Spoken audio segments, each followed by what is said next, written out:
Silas Vane no creía en las coincidencias. En la brutal jerarquía del bajo mundo de Chicago, una coincidencia solía ser solo una trampa que aún no habías detectado. Era un hombre que lo sabía todo. Cada policía en la nómina, cada cargamento que llegaba a los muelles y cada enemigo planeando su caída. Pero había una cosa que no sabía: la vida secreta de la mujer que fregaba sus pisos. Clara Mitchell era invisible, callada y eficiente. Pero cuando Silas notó que ella salía del ático exactamente a las 8:14 de la noche cada viernes, lloviera o tronara, su paranoia se apoderó de él. Cargó su arma, despidió a su seguridad y la siguió hacia la oscuridad. Esperaba encontrar una banda rival. Esperaba encontrar un amante. Pero lo que encontró en un edificio en ruinas en el lado sur no solo rompió sus reglas. Le heló la sangre. Esta es la historia de cómo un capo de la mafia cayó de rodillas. La lluvia en Chicago no limpiaba la ciudad. Solo hacía que la mugre fuera más resbaladiza.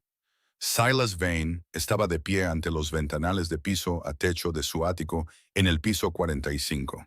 Observaba la tormenta golpear el cristal.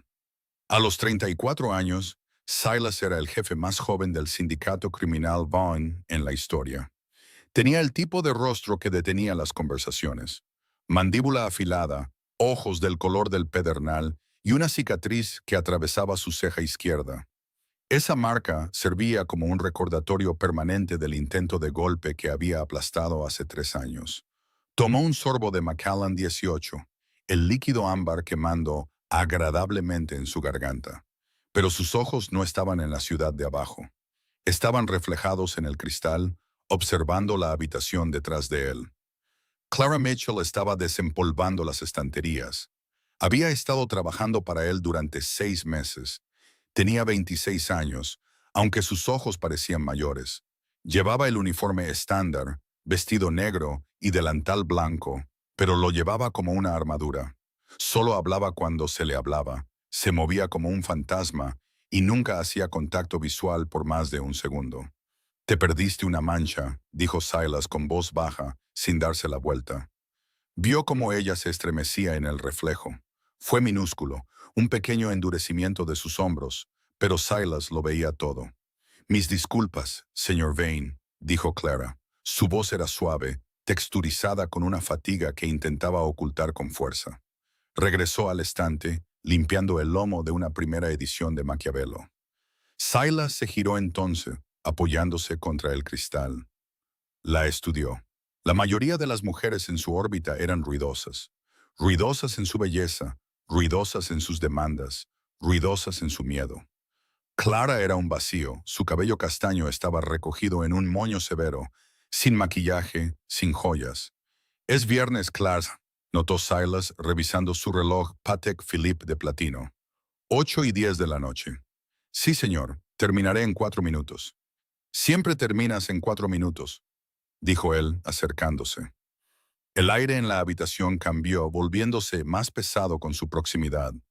«Cada viernes sales corriendo de aquí como si el edificio estuviera en llamas. No tomas el autobús del personal. Caminas a la estación del tren». Con este clima, Clara apretó el plumero con más fuerza, sus nudillos poniéndose blancos. «Tengo obligaciones personales, señor. A menos que necesite que me quede». Era un desafío envuelto en cortesía. Silas odiaba no saber cosas. La información era moneda de cambio, y Clara era un cheque en blanco que no podía cobrar. Temprano ese día, su jefe de seguridad, Dominic Russo, le había entregado una verificación de antecedentes sobre ella. Estaba limpia, demasiado limpia, sin redes sociales, sin familia en la ciudad y una dirección genérica en un barrio deteriorado. Su empleo anterior fue en un servicio de limpieza que había quebrado. «No», dijo Silas, terminando su bebida. «Puedes irte». Clara asintió, aliviada. «Gracias al señor Vane. Que tenga una buena noche». Colocó el plumero en el carrito y caminó hacia el ascensor de servicio. Silas la vio irse. Contó los segundos. 1, 2, 3. El ascensor sonó. Las puertas se cerraron. Silas dejó su vaso sobre la mesa de caoba con un golpe seco. Caminó hacia su escritorio, abrió el cajón superior y sacó una bereta negra mate. La guardó en la funda debajo de su chaqueta a medida. Agarró su gabardina. Dominic habló por su auricular. Jefe. La voz crujió en su oído. Voy a salir solo. No me sigan. Si alguien pregunta, estoy dormido. Jefe, con la presión de la familia Calibres en este momento, eso no es inteligente. Es una orden, Dom. Silas cortó la conexión. No iba a dejar que sus guardias la asustaran. Necesitaba ver esto por sí mismo. Necesitaba saber quién era realmente Clara Mitchell. El viento de Chicago cortaba el abrigo de Silas como un cuchillo, pero apenas lo sentía. Mantuvo una distancia segura, con su gorra negra calada, mezclándose con la multitud de viajeros que corrían para escapar del aguacero. Clara era fácil de rastrear, pero era inteligente. No caminaba en línea recta. Retrocedió 2 veces, revisando su reflejo en los escaparates, deteniéndose para atarse un zapato que no estaba desatado. Está ejecutando contra vigilancia, se dio cuenta Silas. Un escalofrío recorrió su cuerpo. Una sirvienta no busca si la siguen. ¿Quién demonios te entrenó, Clara? Ella bajó a la estación de metro en Chicago y State. Silas esperó hasta el último segundo para deslizarse por los torniquetes. Se movió al siguiente vagón para poder observarla a través del cristal de conexión. Ella se sentó en el borde de su asiento de plástico.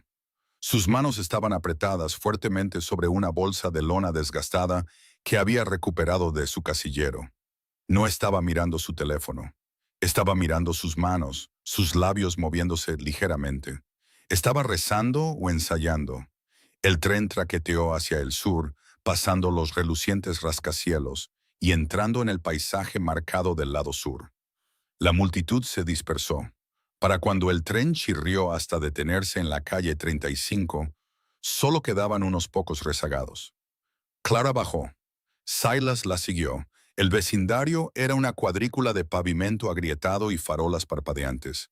Este era territorio disputado por las pandillas callejeras locales y los márgenes del grupo Calibres, los enemigos jurados de Silas. ¿Por qué vendría ella aquí? ¿Era una infiltrada? ¿Estaba entregando información sobre la familia Bain a sus rivales? Su mano se dirigió hacia su arma. Si se reunía con un soldado de los Calibres, los mataría a ambos. No podía permitirse la piedad. No ahora. Clara dobló por un callejón entre una tienda tapiada y una licorería. Silas presionó su espalda contra la pared de ladrillo, escuchando el sonido de una pesada puerta de metal crujiendo al abrirse. Luego silencio. Silas miró por la esquina. El callejón estaba vacío. Se movió silenciosamente. Sus zapatos de cuero italiano no hacían ruido sobre el asfalto mojado. Encontró la puerta. Era una entrada de servicio reforzada con acero de un antiguo edificio de lavandería industrial. Había cerrado hace años. Estaba cerrada con llave. Silas no entró en pánico. Sacó un juego de ganzúas de su bolsillo, una habilidad que su padre le había obligado a aprender antes de aprender a conducir. En 30 segundos, el cerrojo hizo clic. Sacó su arma, empujó la puerta y entró en la oscuridad. El olor lo golpeó primero. No era olor a podredumbre o crimen. Olía a antiséptico, lejía y lavanda. Estaba en un largo pasillo de hormigón. Una sola bombilla zumbaba en lo alto. Al final del pasillo, una puerta pesada estaba ligeramente entreabierta, derramando una cálida luz amarilla sobre el hormigón. Silas avanzó por el pasillo, con el arma levantada. Ahora podía escuchar voces. Traje la medicina, la voz de Clara. Sonaba diferente aquí, más fuerte, desesperada. Costó todo lo que gané esta semana, pero la conseguí. No debiste haber venido, Clara, respondió la voz de un hombre. Era rasposa, débil, pero con un borde subyacente de acero. Si Vane se entera, Silas se congeló. Estaban hablando de él. No lo hará, espetó Clara. Él cree que solo soy una sirvienta. No me mira. Mira a través de mí. Es arrogante, tal como dijeron. La mandíbula de Silas se tensó. Se arrastró más cerca de la puerta, mirando por la rendija. La habitación interior era impactante. No era un escondite de pandillas. Era una habitación de hospital improvisada. Las paredes estaban cubiertas con láminas de plástico. Había un monitor cardíaco pitando rítmicamente, un soporte de goteo intravenoso y una cama de hospital en el centro de la habitación. Acostado en la cama había un hombre. Estaba pálido, demacrado, su rostro oculto tras una máscara de oxígeno. Su cabello oscuro estaba pegado a su frente. Clara estaba de pie sobre él, inyectando algo en su vía intravenosa. Ella apartó el cabello de la frente del hombre con una ternura que hizo que el pecho de Silas doliera con unos celos repentinos e inexplicables. «Solo necesitamos un poco más de tiempo», susurró Clara al hombre. «Entonces podremos dejar la ciudad. Podremos desaparecer». «Clara», jadeó el hombre, bajándose la máscara. «Estás jugando con fuego. Silas Vane es un monstruo. Si supiera que estoy vivo». Silas entró en la habitación, abriendo la puerta de una patada. Apuntó su arma al pecho de Clara. «Si supiera que quién está vivo», rugió Silas, su voz haciendo eco en las paredes de hormigón. Clara gritó, dejando caer la jeringa. Se dio la vuelta, colocando su cuerpo entre Silas y el hombre en la cama, protegiéndolo. «No dispare», gritó ella, con las manos levantadas pero temblando. «Por favor, Dios, no le dispare». Silas no la miró. Miró más allá de ella, al hombre en la cama. El hombre giró lentamente la cabeza. Sus ojos se encontraron con los de Silas. Eran del mismo gris pedernal, la misma mandíbula afilada, aunque consumida por la enfermedad. Silas bajó su arma, su brazo cayendo a su costado, como si el arma de repente pesara 1000 libras. El aire salió de sus pulmones, se sintió mareado. «Imposible», susurró Silas. El hombre en la cama soltó una risa seca y estertórea. «Hola, hermano». Era Enzo Vane, el hermano menor de Silas, el hermano que supuestamente había muerto en una explosión de coche hace 5 años, el hermano que Silas había enterrado, el hermano cuya muerte había convertido a Silas en el monstruo frío y despiadado que era hoy. «Estás muerto», dijo Silas, con la voz quebrada. «Vi el cuerpo, vi el coche arder, viste lo que necesitabas ver», raspó Enzo. Silas miró a Clara. El miedo en sus ojos había desaparecido, reemplazado por un desafío feroz y protector. «¿Quién eres?», exigió Silas, dando un paso hacia ella. «¿Por qué mantienes vivo a un hombre muerto en un sótano?» Clara bajó las manos, pero no se apartó. «Mi nombre no es Clara Mitchell», dijo con voz firme, «y soy la única razón por la que tu hermano sigue respirando». Silas se quedó congelado. El zumbido del equipo médico era el único sonido en la habitación. La revelación se estrelló sobre él como un maremoto. «Enzo vivo». «Explica», ordenó Silas. Esta vez no gritó. La orden tranquila era mucho más aterradora. «Tienes 10 segundos antes de que queme este edificio con nosotros dentro». «Yo era residente en el hospital Chicago Med», dijo Clara rápidamente. «Hace 5 años. Yo estaba de turno cuando la ambulancia trajo a un desconocido de un accidente automovilístico. Estaba quemado, roto. El informe policial decía que el ocupante del coche fue incinerado, pero lo encontraron arrojado lejos de los restos en la zanja. Firmé el certificado de defunción», dijo Silas, con los ojos aún fijos en su hermano. El forense fue sobornado», interrumpió Enzo, tosiendo violentamente. Clara se giró inmediatamente para ajustar sus almohadas, sus instintos de sanadora superando su miedo al hombre armado. «No por ti, Silas, por los Moretti». El agarre de Silas en su arma se tensó. «La familia Moretti, sus rivales. Querían que pensaras que estaba muerto», continuó Enzo con voz débil. «Querían quebrarte. Sabían que si yo moría, irías a la guerra, te volverías imprudente. Estaban esperando que cometieras un error». «Pero no lo hice», murmuró Silas. «Los aniquilé. Maté a los hermanos Moretti. Mataste a los hijos», corrigió Enzo. «Pero el viejo don Salvatore, él es quien pagó al forense. Él es quien trató de acabar conmigo en el hospital». Clara se volvió para enfrentar a Silas. Vi a 2 hombres de traje tratando de inyectar aire en su vía intravenosa. Los detuve. Causé una escena. Huyeron. Sabía que volverían. Miré su expediente. Me di cuenta de quién era. Sabía que si se quedaba en ese hospital, estaba muerto. «¿Así que lo robaste?», preguntó Silas, incrédulo. «Lo salvé», corrigió ella. «Falsifiqué los registros. Cambié su expediente con el de un hombre sin hogar que había fallecido en la sala de emergencias esa noche. Saqué a Enzo de contrabando en un carrito de lavandería. Lo he estado moviendo, escondiendo y tratando durante 5 años. Salas miró a esta mujer, esta sirvienta que desempolvaba sus estanterías con ojos nuevos. No era solo una sobreviviente, era brillante. ¿Por qué?, preguntó Silas. ¿Por qué arruinar tu vida? ¿Perdiste tu carrera? ¿Vives en la pobreza? ¿Por qué salvar a un gángster? Clara miró a Enzo con una suavidad en sus ojos que Silas no pudo descifrar, porque no era un gángster cuando despertó. No recordaba nada durante el primer año. Era solo un hombre con dolor. Y yo hice un juramento. No hacer daño. Miente sobre una cosa, Silas, dijo Enzo. Una leve sonrisa jugaba en sus labios. Silas miró a su hermano. ¿Qué? No solo me salvó por un juramento, dijo Enzo. Extendió su mano y Clara la tomó. Silas miró sus manos unidas. La intimidad era innegable. Nos enamoramos, susurró Clara mirando al suelo. No soy solo su enfermera, Silas. Soy su esposa. El silencio que siguió fue lo suficientemente pesado como para aplastar huesos. Silas enfundó su arma. Se pasó una mano por el cabello empapado por la lluvia. Su hermano estaba vivo. Su sirvienta era su cuñada, y se habían estado escondiendo de él durante 5 años. ¿Por qué no vinieron a mí?, preguntó Silas, su voz sonando hueca. Los habría protegido. Habría quemado el mundo por ti, Enzo. No podíamos correr el riesgo, dijo Enzo. No sabíamos quién en tu círculo estaba comprometido.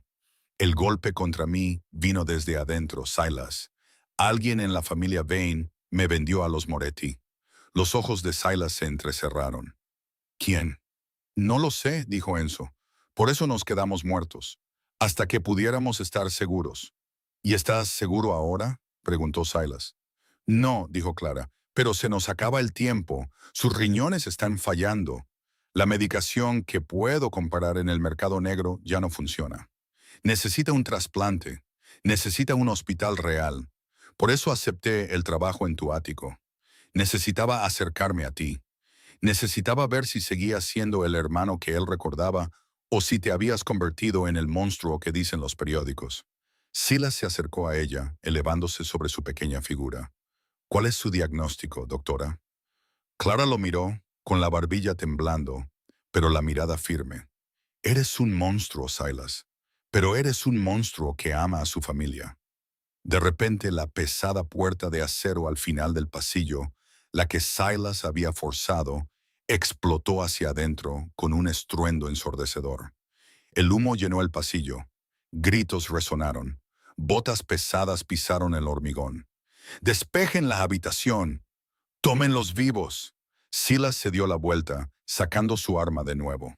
«¡Morettis! ¡No!», jadeó Clara, mirando un monitor en la pared que mostraba una imagen granulada del pasillo. «Eso es el equipo SWAT». «No es SWAT», gruñó Silas, reconociendo el equipo táctico en la pantalla. «Es un escuadrón de sicarios vestidos de policías. Es el traidor». Silas agarró una mesa de metal pesado y la empujó contra la puerta. «Clara, levanta a Enzo. Nos vamos». «No puede caminar», gritó Clara. «Entonces lo cargaré», gruñó Silas. Miró a Clara, sus ojos ardiendo con una repentina y feroz lealtad. «Lo mantuviste vivo durante 5 años, Clara. Intenta mantenerlo vivo durante los próximos 5 minutos». La puerta se dobló bajo un segundo impacto. Las bisagras chillaron antes de ceder. «¡Vamos!», rugió Silas, volcando la pesada mesa de metal de lado para crear una barricada. Agarró a Enzo, levantando el cuerpo demacrado de su hermano sobre su hombro. Enzo no pesaba nada. Una comprensión aterradora que alimentó la rabia de Silas. Se sentía como cargar a un fantasma. Clara no se congeló. Agarró una jarra de amoníaco industrial y una botella de lejía de su estante de suministros. «Silas, cúbrete la cara», gritó. Lanzó las botellas a la entrada justo cuando la primera bota táctica cruzó el umbral. El vidrio se rompió. Los líquidos se mezclaron. Una nube de gas cloramina tóxico sisió en el aire, blanca y punzante. Los atacantes se ahogaron, su coordinación táctica disolviéndose en ataques de tos y confusión. «El conducto de servicio», dirigió Clara, señalando una escotilla oxidada en la esquina de la habitación. Baja al subsuelo, es la única manera. Silas no dudó. Abrió la escotilla de una patada. Era un tobogán oscuro y grasiento destinado a bolsas de lavandería. Tú primero, le dijo a Clara. Ella se deslizó hacia la oscuridad. Silas la siguió, protegiendo la cabeza de Enzo, mientras caían 2 pisos, aterrizando sobre una pila de bolsas de lona mohosas. Estaban en las entrañas del edificio, un laberinto de tuberías goteantes y ratas. Arriba de ellos estallaron disparos, desgarrando la habitación que acababan de abandonar. Asegurarán el perímetro, dijo Silas, ayudando a Enzo a levantarse. Enzo gimió, su rostro gris, el sudor goteando en su frente. No podemos salir al nivel de la calle. Los desagües pluviales, susurró Enzo, su voz apenas audible. Los mapeamos por si acaso. Clara tomó el otro brazo de Enzo. Juntos lo arrastraron a través de la suciedad del sótano hacia una pesada rejilla de hierro. Silas usó la culata de su arma para romper el candado oxidado. Emergieron 3 cuadras más lejos, subiendo por una alcantarilla a un callejón detrás de un restaurante de dim sum. La lluvia era torrencial ahora, una bendición disfrazada. Lavaba su olor y difuminaba la visión de cualquiera que estuviera vigilando. Silas vio un sedán Ford destartalado al ralentí, mientras un conductor de reparto corría adentro con una pila de cajas. «Quédense aquí», ordenó Silas. Se movió con la gracia depredadora de una pantera. En 3 segundos estaba en el asiento del conductor. Dio marcha atrás por el callejón, abriendo la puerta trasera. Clara empujó a Enzo adentro y se lanzó tras él. Silas aceleró el motor, los neumáticos chirriando en el asfalto mojado mientras se incorporaba al caótico tráfico de Chicago. Revisó el espejo retrovisor. Nadie lo seguía. «¿A dónde vamos?», preguntó Clara, sus manos presionando fuertemente contra el costado de Enzo. «Está sangrando por el sitio de la vía intravenosa. Su presión arterial está cayendo en picada». «Silas, necesita un hospital ahora». «Nada de hospitales», dijo Silas, sus ojos escaneando la carretera. «La gente que nos atacó sabía exactamente dónde estábamos. Eso significa que tienen acceso a vigilancia, escáneres policiales, todo. Un hospital es una sentencia de muerte». «Entonces morirá en este coche», gritó Clara, su compostura finalmente rompiéndose.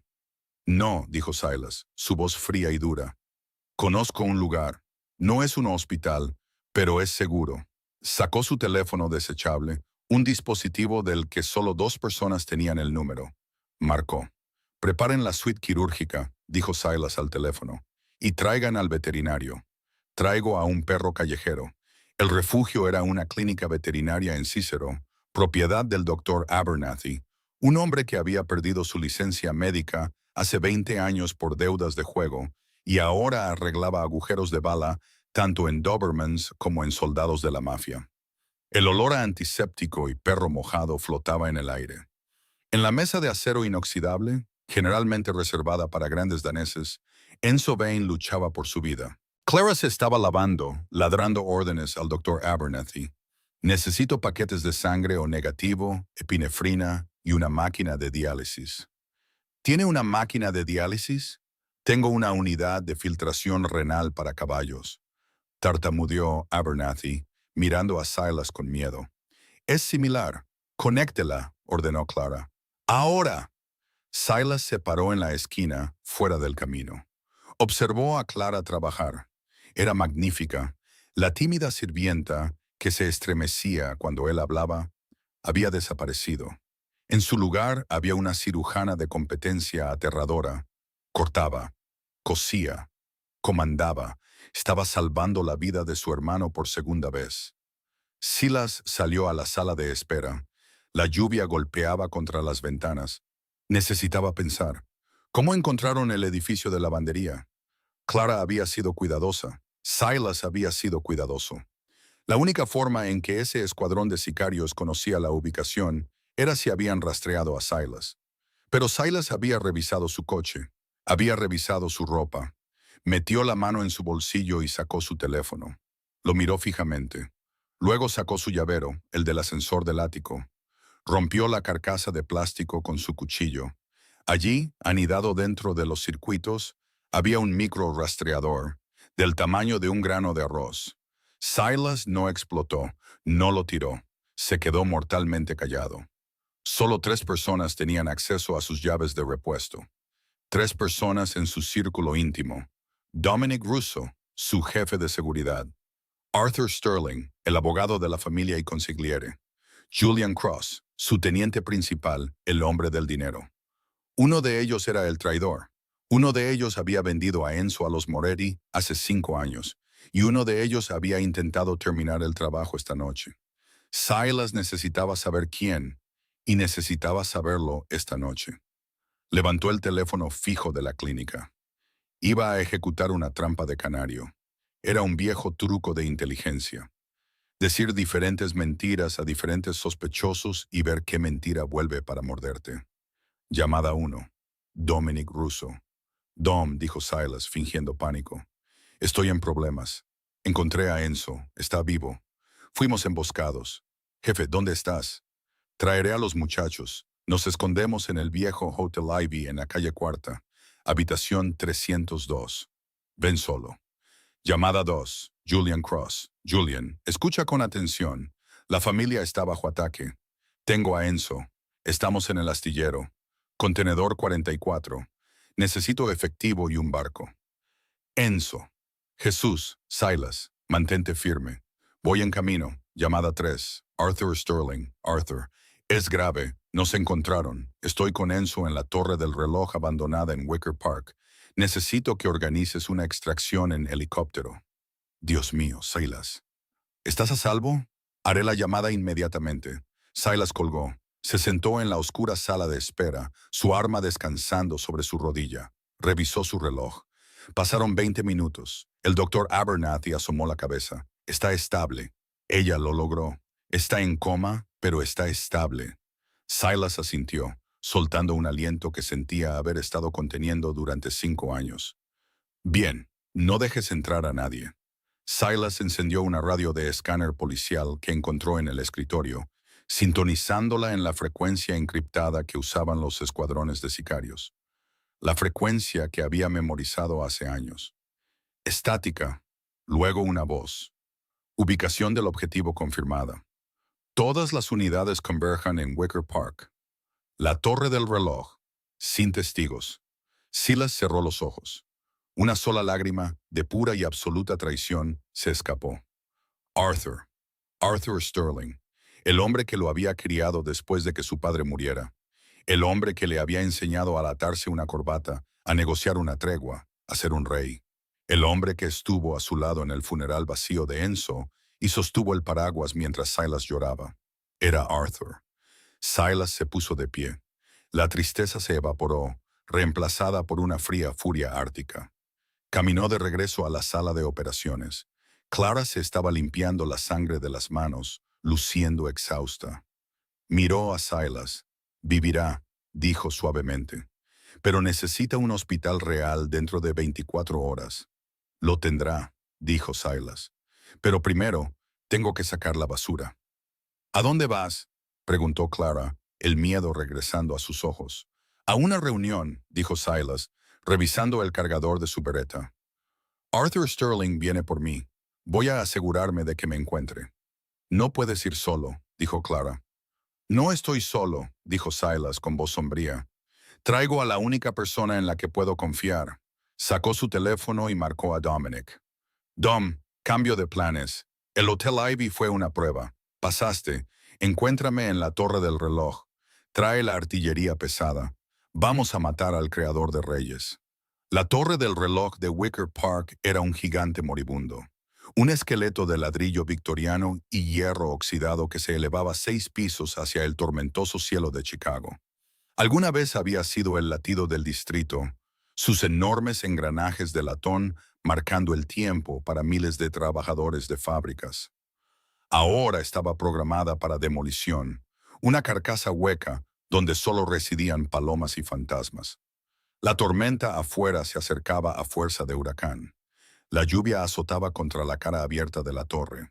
El vidrio de la esfera gigante del reloj se había roto hace décadas, convirtiendo el piso de hormigón del nivel superior en un espejo resbaladizo y traicionero.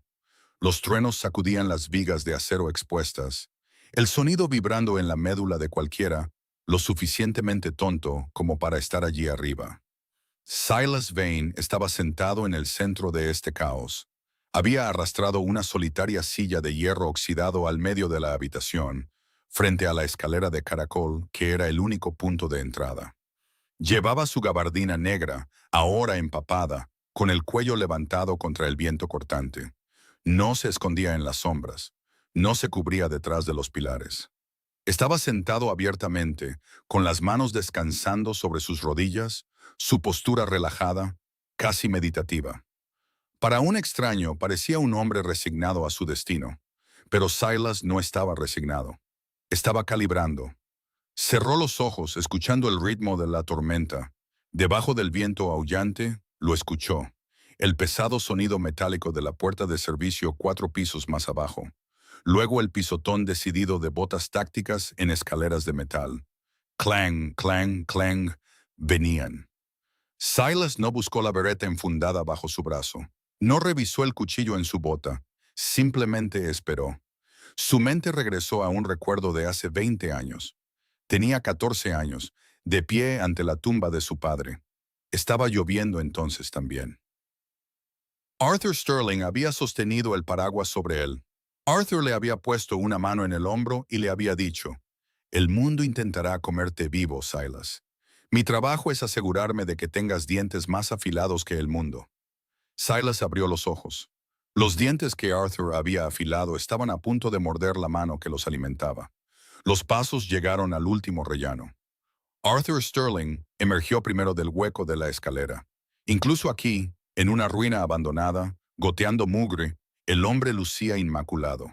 Llevaba un abrigo de cachemira color carbón sobre un traje a medida, una bufanda de seda perfectamente colocada en su garganta y guantes de cuero negro. Su cabello plateado estaba peinado hacia atrás, sin ser despeinado por el viento. No parecía un gángster, parecía un senador, un titán de la industria, un abuelo. Pero los 6 hombres que lo flanqueaban claramente no eran políticos. Eran profesionales, contratistas de Blackwood, mercenarios que cobraban por hora y no hacían preguntas. Se desplegaron al instante, con sus rifles de asalto con silenciador levantados, barriendo la habitación con miras láser que cortaban la penumbra como víboras rojas. Arthur se detuvo a 10 pies de Silas. Miró alrededor de la habitación vacía y azotada por el viento, frunciendo ligeramente el ceño. Había esperado una emboscada. Había esperado que Silas estuviera atrincherado detrás de una cobertura. Ver al joven Don sentado solo en una silla parecía inquietarlo más de lo que lo hubiera hecho un tiroteo. «Silas», dijo Arthur. Su voz se proyectaba perfectamente, cortando el ruido de la tormenta. «Te dije que esperaras el helicóptero en el punto de extracción. ¿Por qué estás sentado en la oscuridad en un edificio condenado?» Silas no se levantó, ni siquiera parpadeó mientras un punto láser rojo bailaba en su frente. «El helicóptero no viene, ¿verdad, Arthur?», preguntó Silas. Su voz era baja, tranquila, desprovista del pánico que Arthur probablemente esperaba. Arthur suspiró, un sonido de paciencia teatral. Dio un paso más cerca, sus costosos zapatos crujiendo sobre el vidrio roto y los huesos de paloma que cubrían el suelo. «Suenas cansado, hijo. El estrés de las últimas horas. Encontrar a Enzo te está volviendo irracional. Necesitamos llevarte a un lugar seguro». «¿Seguro?», repitió Silas la palabra, saboreando la ironía. Metió la mano en su bolsillo. Los 6 mercenarios se tensaron, los dedos apretándose en los gatillos. «Tranquilos», dijo Silas. Sacó la mano lentamente. No sostenía un arma. Sostenía un pequeño trozo aplastado de plástico y circuitos. Lo arrojó al suelo mojado entre ellos. Arthur miró los restos destrozados del rastreador del llavero. El silencio que se extendía entre ellos era más pesado que la tormenta. La máscara del tío benevolente no se deslizó lentamente. Cayó de golpe. La postura de Arthur se enderezó. La calidez se evaporó de sus ojos, reemplazada por el frío cálculo reptiliano que lo había convertido en el consigliere más temido de la ciudad durante 3 décadas. Le dije a los técnicos que ese rastreador era demasiado voluminoso, murmuró Arthur casi para sí mismo. Descuidado. ¿3 años? Dijo Silas, levantándose lentamente. La silla raspó ruidosamente contra el hormigón. Has estado rastreando cada uno de mis movimientos durante 3 años desde el día en que hice el juramento. Un rey necesita un consejo, Silas. Y a veces un rey necesita una correa. Arthur entrelazó sus manos detrás de su espalda. Siempre fuiste demasiado volátil, igual que tu padre. Gobiernas con el corazón, no con la cabeza. Comienzas guerras por insultos. Quemas puentes que deberían ser cruzados. El sindicato Vine es una corporación multimillonaria, no un patio de recreo para tus venganzas. ¿Y Enzo? Preguntó Silas. ¿Era él volátil? Enzo era peor, escupió Arthur, su desdén repentino y agudo. Enzo era blando. Quería legitimarse. Hablaba de eliminar gradualmente la división de narcóticos en 5 años. Quería convertirnos en una empresa de logística. Nos habría llevado a la bancarrota, Silas. Nos habría hecho débiles. Así que lo mataste. Tomé una decisión de mando. La voz de Arthur se elevó, quebrándose con convicción. Lo vendí a los Moretti. Fue un ataque quirúrgico. 2 pájaros de un tiro. Eliminé el eslabón débil. Y te di la tragedia que necesitabas para evolucionar. Mírate, Silas. La muerte de Enzo te convirtió en un guerrero. Te hizo despiadado. Te hizo un rey. No solo maté a tu hermano, te forjé a ti. El viento aullaba a través de la esfera del reloj, azotando el abrigo de Silas alrededor de sus piernas. La confirmación lo golpeó como un golpe físico, pero se negó a dejar que Arthur lo viera sangrar. No está muerto, dijo Silas en voz baja. Arthur agitó la mano con desdén. Un descuido temporal. Mi segundo equipo está barriendo la clínica veterinaria en Cícero mientras hablamos. Tu hermano, esa pequeña sirvienta tuya, el médico, son solo cabos sueltos. Para cuando salga el sol serán cenizas. Silas sintió la rabia hirviendo en su pecho, una furia líquida y caliente, pero la empujó hacia abajo. La rabia te hacía descuidado. La rabia era lo que Arthur esperaba. La subestimaste, dijo Silas. Clara no es solo una sirvienta. Y me subestimaste a mí, Arthur.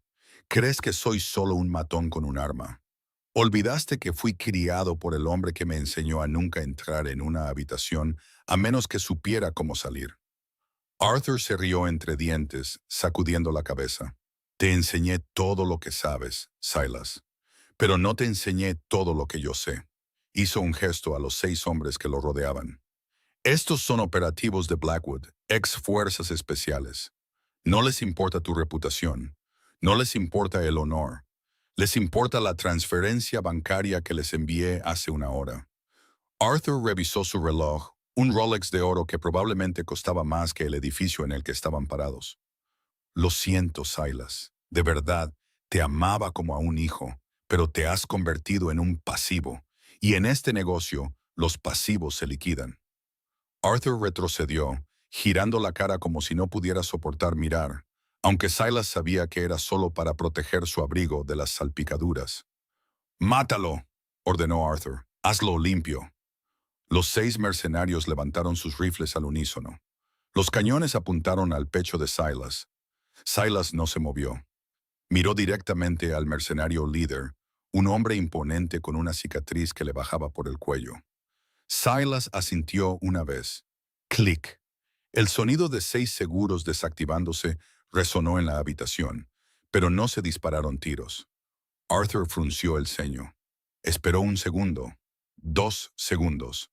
«Dije, mátalo», gritó Arthur, dándose la vuelta para enfrentar a sus sicarios. El mercenario líder cambió su puntería. No bajó el rifle, simplemente giró 45 grados. El punto láser rojo que había estado en el pecho de Silas se movió. Viajó a través del abrigo de cachemira y se posó directamente entre los ojos de Arthur Sterling. Arthur se congeló. Su boca se abrió, pero no salió ningún sonido. Miró a su izquierda. El segundo mercenario también se había girado. Luego el tercero. Los 6 rifles apuntaban ahora al hombre que los había contratado. Son operativos de Blackwood. Una voz profunda y gutural retumbó desde las sombras de los pilares de soporte. Lo que significa que son mercenarios, Arthur. Siguen el dinero. Dominic Russo salió de la oscuridad. Sostenía una escopeta de corredera, descansándola casualmente sobre su hombro. Caminó para pararse junto a Silas. «Les pagaste 50,000 a cada uno», sonrió Dominic, mostrando los dientes. «Silas les pagó 100,000, más un bono por no dispararme cuando entré». Arthur se tambaleó hacia atrás, sus talones atrapándose en los escombros. El color desapareció de su rostro, dejándolo gris y viejo. La arrogancia, la confianza patricia, la personalidad de maestro estratega. Todo se hizo añicos. «No», susurró Arthur. «No, esto es imposible. Me enseñaste a anticipar a mi enemigo». «Arthur», dijo Silas, caminando lentamente hacia su mentor. «Sabía que no vendrías solo. Sabía que contratarías músculo externo porque no podías confiar en los soldados de la familia para matarme. Así que compré el mercado». Arthur miró a su alrededor salvajemente. Estaba atrapado. Detrás de él estaba el enorme agujero de la esfera del reloj y una caída de 18 metros al pavimento. Frente a él, el lobo que había criado. «¡Silas!», tartamudeó Arthur, levantando las manos. «¡Silas! Escúchame. Podemos arreglar esto. Tengo cuentas en las Islas Caimán. Millones. Es todo tuyo. Me iré del país. Nunca me volverás a ver. Enviaste un escuadrón de sicarios a un hospital», dijo Silas, su voz desprovista de piedad. «Intentaste matar a mi hermano 2 veces. Intentaste matar a Clara». «Lo hice por la familia», gritó Arthur, retrocediendo hasta que sus talones estuvieron en el precipicio de la abertura. La lluvia azotaba contra su espalda. «Lo hice por ti. Lo hiciste por ti mismo», corrigió Silas. «Querías un rey títere, pero olvidaste cortar los hilos». Los ojos de Arthur se dirigieron al bolsillo de su abrigo. La desesperación se apoderó de él. No era un luchador, pero era un sobreviviente. En un borrón de movimiento, metió la mano dentro de su abrigo buscando el revólver de cañón corto que siempre llevaba. Era rápido, pero Silas Vane era más joven, más fuerte, y estaba lleno de la venganza de 5 años perdidos. Antes de que Arthur pudiera apuntar el arma, Silas se abalanzó. No golpeó a Arthur. Lo agarró.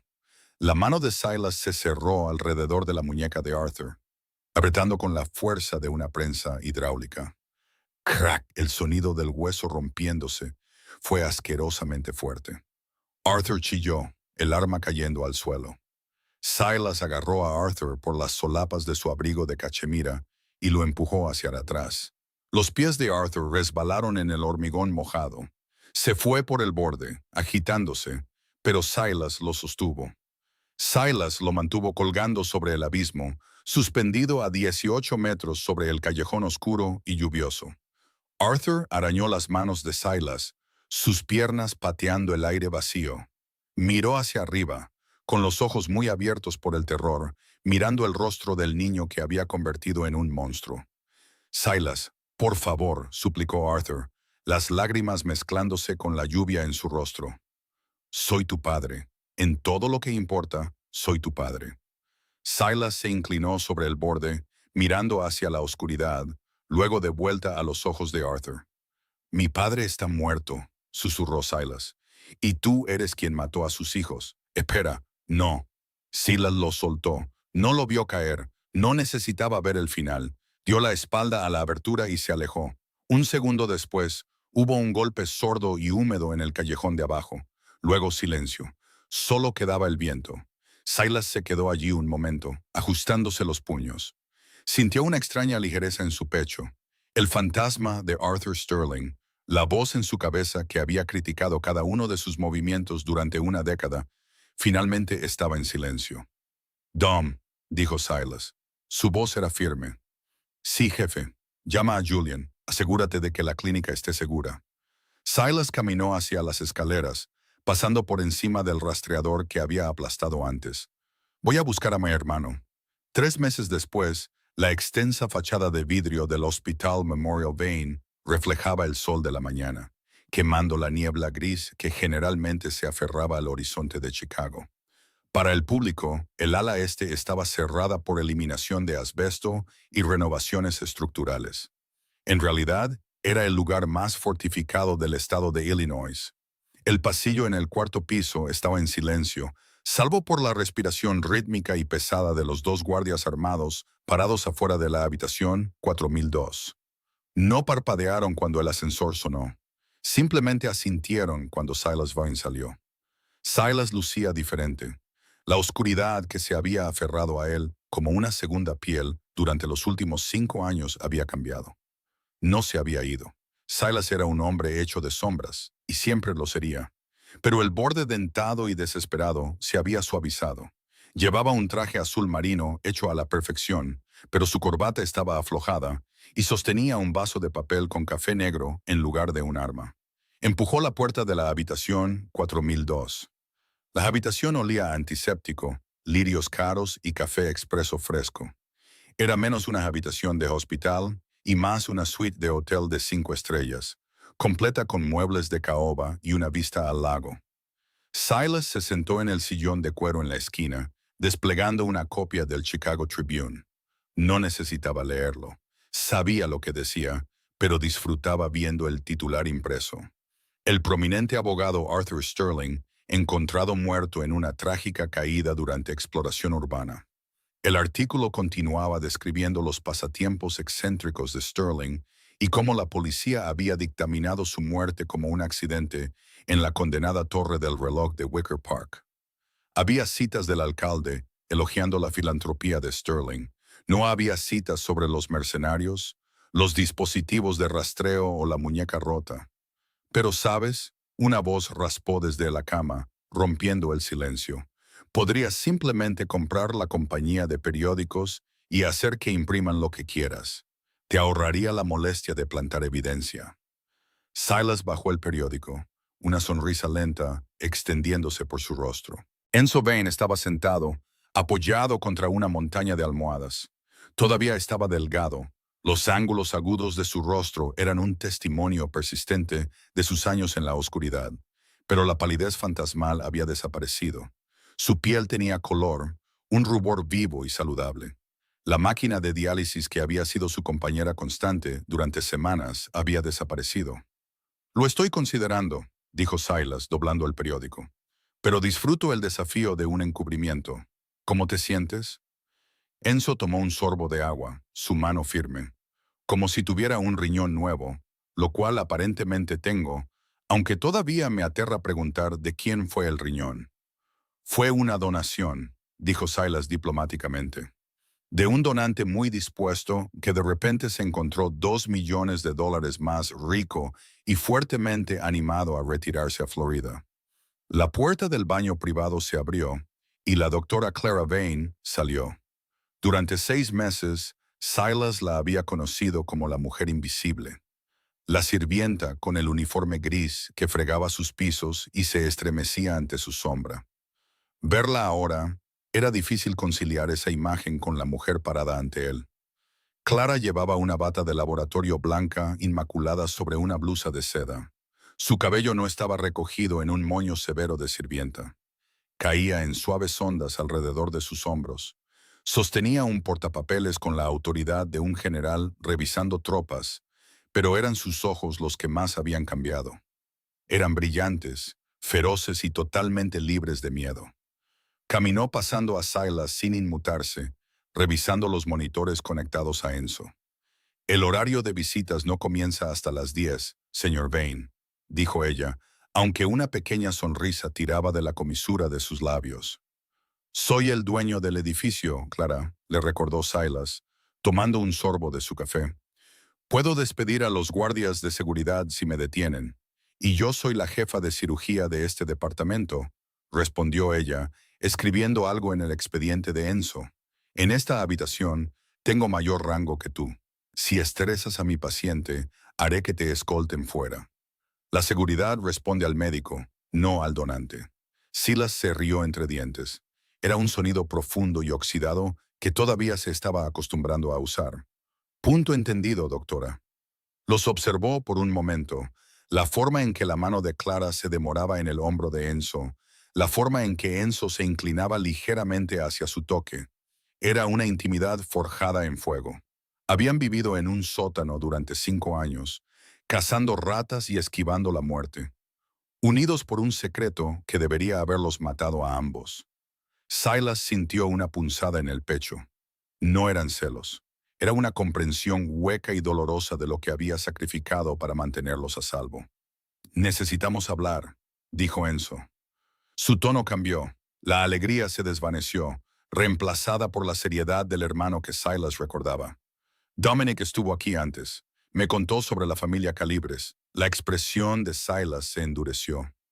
Dominic habla demasiado. Me dijo que se están moviendo en el lado sur, insistió Enzo. Saben que Arthur se ha ido. Huelen sangre en el agua. Creen que la familia Vane está en caos. Deja que lo piensen, dijo Silas con calma. Hace que sea más fácil cuando los aplaste. Silas, dijo Enzo, inclinándose hacia adelante, haciendo una mueca leve por el tirón de sus puntos. No puedo volver. Sé que limpiaste mi nombre. Sé que lo arreglaste. Así que la historia oficial es que he estado en coma en una clínica privada suiza durante 5 años, pero no puedo ser tu subjefe nunca más. No puedo hacer la violencia. No después de lo que Clara hizo para mantenerme vivo. Clara agarró la mano de Enzo, sus nudillos blancos. Miró a Silas, sus ojos suplicantes. Estaba lista para pelear con él. Estaba lista para defender a Enzo de su propio hermano si tenía que hacerlo. Silas se puso de pie. Caminó hacia la ventana, mirando la ciudad que gobernaba. Miró el tren elevado traqueteando en la distancia, el mismo tren que Clara solía tomar hacia el refugio. Lo sé, dijo Silas suavemente. Metió la mano en el bolsillo interior de su chaqueta y sacó un grueso sobre Manila. Caminó de regreso a la cama y lo arrojó sobre las mantas. Enzo frunció el ceño recogiéndolo. Abrió la solapa y deslizó el contenido. 2 pasaportes, azul oscuro, estatus diplomático. Libretas bancarias para cuentas en las islas Caimán y Zúrich, con saldos que harían sonrojar a un senador, y una gruesa escritura en vitela atada con cinta roja. Un viñedo, leyó Enzo, con la voz temblorosa. San Gimignano, Toscana. No es solo un viñedo, explicó Silas, su voz profesional para enmascarar la emoción. Es una fortaleza envuelta en vides. Muros de piedra de casi 4 metros, entrada cerrada y un equipo de seguridad de 20 hombres que están en mi nómina personal. Son ex fuerzas especiales italianas. Solo me responden a mí y su única orden es que nadie llamado Calibres o Moretti se acerque a menos de 10 millas de ustedes. Clara se cubrió la boca, las lágrimas brotando de sus ojos. Miró de la escritura a Silas. Silas, esto es demasiado. Lo salvaste, dijo Silas, mirándola directamente. Me devolviste a mi hermano. Viviste en un sótano infestado de ratas durante 5 años, porque te negaste a dejarlo morir. Te ganaste esto, Clara. Te ganaste una vida donde nunca tengas que mirar por encima de tu hombro otra vez. Enzo miró los papeles, luego a su hermano. La comprensión lo golpeó. No vienes, dijo Enzo. No era una pregunta. Silas se abotonó la chaqueta, alisando las solapas. Alguien tiene que quedarse y mantener la línea, Enzo. Si me voy, la familia Calibres toma la ciudad. Vendrán a buscarte sin importar dónde te escondas. La única forma de que estés a salvo es si me quedo aquí y les recuerdo por qué deben temer a la oscuridad. Estarás solo, susurró Enzo. Silas, has estado solo durante 5 años. No tienes que ser el monstruo nunca más. Silas caminó hacia la puerta. Se detuvo, con la mano en el pomo. Los miró, a las 2 personas que más amaba en el mundo, bañados por la cálida luz matutina de la habitación del hospital. Ellos eran la luz. Él era la sombra que la protegía. Un rey siempre está solo, hermano, dijo Silas, con voz firme y definitiva. Es el precio de la corona. Pero al menos ahora duermo por la noche porque sé que estás a salvo. Abrió la puerta y salió antes de que pudieran ver la grieta en su armadura. En el pasillo, Dominic Russo estaba esperando. Estaba apoyado contra la pared, masticando un palillo, con una tableta en la mano. ¿Aceptaron el trato?, preguntó Dominic. Lo aceptaron, dijo Silas, caminando rápidamente hacia el ascensor. Prepara el jet. Quiero que despeguen antes de la medianoche y dile al equipo de seguridad en Toscana que si se daña un solo cabello de sus cabezas, volaré allí y despellejaré vivo a cada guardia. Entendido, dijo Dominic, poniéndose a su paso. Miró a Silas. ¿Y ahora qué, jefe? Tenemos una reunión con los representantes sindicales al mediodía, y el equipo de calibres está estacionando camiones en nuestro territorio cerca de los muelles. Las puertas del ascensor se abrieron.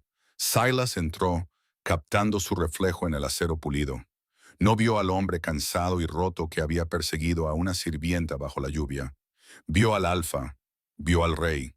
Se ajustó los puños, sus ojos volviéndose fríos y afilados, el gris pedernal volviendo al acero. «Llama a los muchachos, Dom», dijo Silas mientras las puertas se cerraban, sellándolo de nuevo en su mundo. «Vamos a trabajar». Y así es como Silas Vane, el depredador más temido de Chicago, encontró su redención. No la encontró en el poder o el dinero o ganando una guerra. La encontró en un sótano en el lado sur, escondida en el corazón de una mujer que se negó a rendirse. Silas aprendió la lección más difícil de todas. El verdadero poder no se trata de control, se trata de sacrificio. Se convirtió en el monstruo para que su hermano pudiera ser el hombre. Se quedó en la oscuridad para que su familia pudiera vivir en la luz. Es un final trágico para él, pero feliz para las personas que amaba.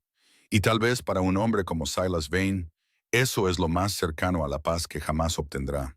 Quiero saber qué piensan ustedes en los comentarios. ¿Creen que Silas tomó la decisión correcta al quedarse? ¿O debería haber ido a Italia y dejado la vida de la mafia para siempre? Escriban Rey si creen que hizo lo correcto o escapar si creen que debió haber huido. Si disfrutaron esta historia, por favor revienten ese botón de me gusta.